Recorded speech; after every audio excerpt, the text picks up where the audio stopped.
Keď sa vám podarilo postaviť prvý riadok, tak ideme na druhý. Znova budeme používať tie algoritmy, čo sme sa naučili minule. A budeme premiestňovať tieto kocky na miesta, kde majú byť. Nájdeme si nejaké miesto, napríklad túto. Nájdeme si tú dobrú kocku, túto. A keď to chceme dať sem, tak si to dáme jeden ťah preč od toho miesta, kam si to chceme dať. Teraz spravíme jeden pravý algoritmus, čiže do smeru, do protismeru, do protismeru.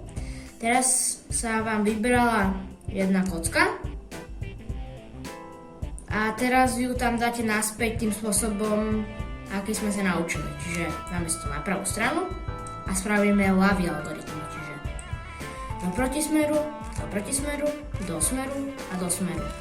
A tá kocka tam teraz je. To isté urobíme aj pre ostatné.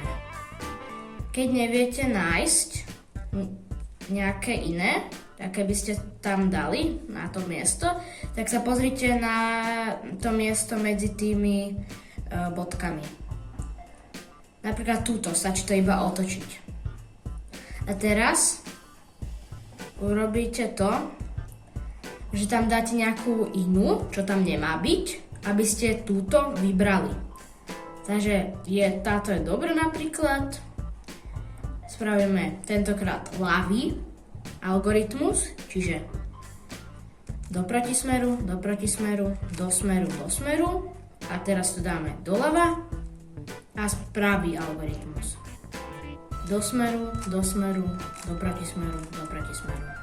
Je tam teraz iná a táto sa nám vybrala a teraz ju tam môžeme dobre dať.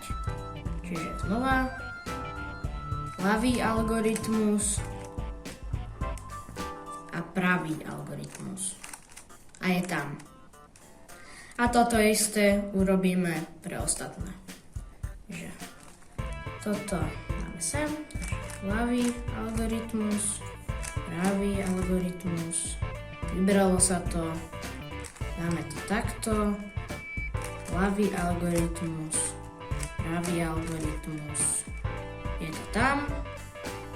Tuto sa nám nejako vybrala kocka jedna, teraz dáme tentokrát sem, lebo keby sme to dali takto, tak by bola oranžová tu a zelená tu a to nechceme, takže to dáme naspäť, takto, naopak. Teraz pravý algoritmus